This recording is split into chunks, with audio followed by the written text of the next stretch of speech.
The most famous book about staying calm was written by the one man on earth who never had to, and almost everyone who quotes it has misunderstood what it actually is. You've seen the quotes. You have power over your mind, not outside events. The best revenge is to be unlike him who performed the injury. They get printed over sunsets and sold as calm, a gentle philosophy for staying serene while your inbox fills up. Stoicism, the internet will tell you, is about being unbothered, detached, zen with a toga. That reading isn't just shallow, it's backwards, because the man who wrote those words was not a monk seeking peace. He was the single most powerful human being alive, a Roman emperor who could have any person killed with a word, take anything he wanted, become anything he chose. And the book we now sell as calming quotes was never a book at all. It was his private notebook, never meant for you, never meant for anyone. It was the diary of a man using every ounce of his will to stop himself from becoming a monster. That changes everything about what these words mean. And by the end of this, you'll never read a Stoic quote the same way again. His name was Marcus Aurelius, and to understand what he was actually doing, you have to understand his position, because his position is the whole point. Absolute power, not the watered-down power of a modern executive who answers to a board. Total power in a world with no cameras, no press, no accountability, no one who could tell him no. History is a long, ugly list of what men become when you give them that. They get paranoid, cruel, grandiose. They start believing they're gods because everyone around them is too afraid to suggest otherwise. The Roman emperors right before and after Marcus include some of the most notorious sadists and lunatics who ever lived. Power did to them exactly what power does. Marcus had all the same power, and every night, in private, he sat down and wrote notes to himself.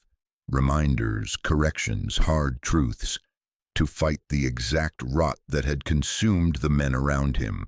The Meditations is not a philosophy lecture, it's a man building by hand, a cage for his own worst instincts, one entry at a time. When you read it as calming quotes, you're reading a war journal as if it were a spa brochure. So let's take the famous lines and read them the way he actually meant them, cold and aimed at himself. Take the most quoted idea. Focus only on what you can control and accept what you can't.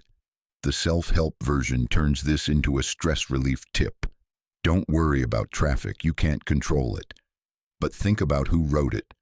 This is the most powerful man in the world telling himself, over and over, that most things are not his to command. Why would a man who could control almost anything need to constantly remind himself of the limits of his control?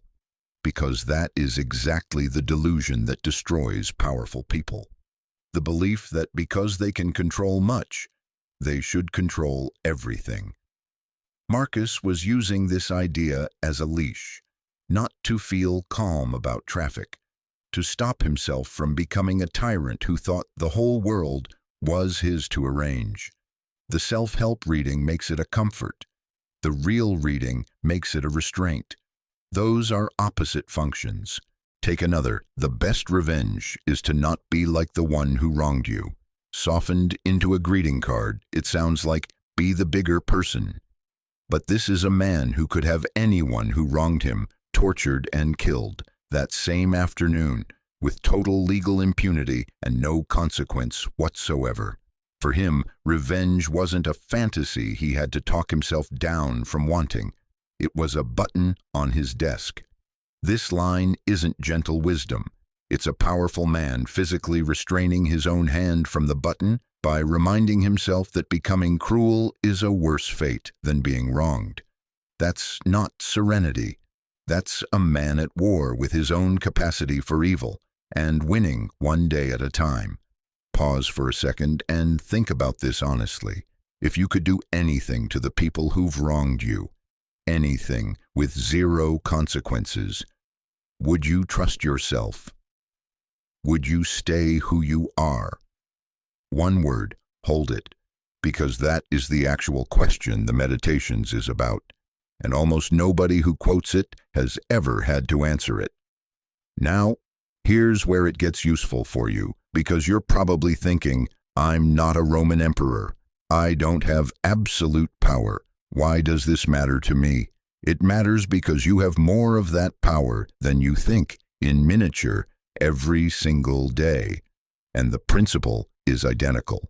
Every time you have leverage over someone and choose not to abuse it, you're doing what Marcus did. The moment you could win an argument by humiliating someone and you don't. The moment you have power over an employee, a child, a partner, a stranger who can't fight back, and you choose restraint, you could easily skip. The Meditations isn't about staying calm in traffic. It's about who you become in the specific moments when nothing and no one can stop you from being your worst. Those moments are rarer for you than for an emperor. But they're not rare, and they're the ones that actually shape your character, because character isn't what you do when you're being watched. It's what you do when you could get away with anything. That's the real stoicism, and it's far harder than the calm version. The calm version asks you to relax. The real version asks you to hold a line inside yourself that no one is enforcing but you. And this is the piece the self-help reading completely misses. Stoicism was never about feeling less. It was about being reliable when it counts. Marcus wasn't trying to become numb. A numb emperor is still a dangerous one. He was trying to make sure that his power was governed by something, that there was a fixed point of principle inside him, that his moods, his anger, his fear, and his absolute authority could not move. He wanted to be a man whose behavior didn't depend on whether he was having a good day, because a powerful man whose behavior depends on his mood is a catastrophe waiting for a bad one. That's the actual goal, not tranquility, governability of the self, by the self. Becoming a person whose worst impulses don't get a vote, no matter how much power backs them. Now, I want to be careful here, because there's a way to twist this. None of this means suppressing everything you feel and calling it strength. That's the numb version again, just wearing armor instead of a smile. Marcus wasn't pretending he had no anger. The notebook is full of him admitting exactly what he felt. He named the impulse, looked straight at it, and then chose not to be ruled by it. That's the opposite of suppression. Suppression is refusing to see the impulse. What he did was see it clearly, in full, and then refuse to obey it. You cannot cage something you won't admit is there. The whole method starts with brutal honesty about your own worst wants, and only then the refusal. So let's go back to that book of calming quotes. It was never calm. It was a powerful man's private war against himself, fought in the dark with no audience, for no reward except not becoming the thing his power was trying to turn him into. The serenity people sell you is the aftermath, the stillness of a man who has already won 100 small battles against his own worst nature. You can't buy that stillness with a quote over a sunset. It's earned in the exact moments when you could do wrong and no one would ever know. So don't think about how to feel calmer. Think about who you're becoming, specifically in the moments when nothing external is stopping you. Not the person who stays serene when life is easy.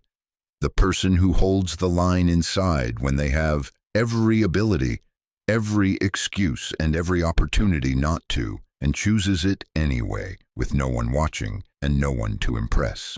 That was what the most powerful man in the world spent every night trying to become. He didn't leave us a book of comfort. He left us the evidence of the fight. And here's the thing. Marcus Aurelius was one of a small number of minds across history who understood that the hardest person to govern is yourself, and that power over others means nothing if you have none over your own hand. We decode those minds here from every civilization that produced them, one at a time. If this changed even one quote you thought you understood, then you already see why most people will keep reading the Meditations as a relaxation guide and miss that it's the hardest challenge ever written down. A few will read it as what it is. Decide which one you are.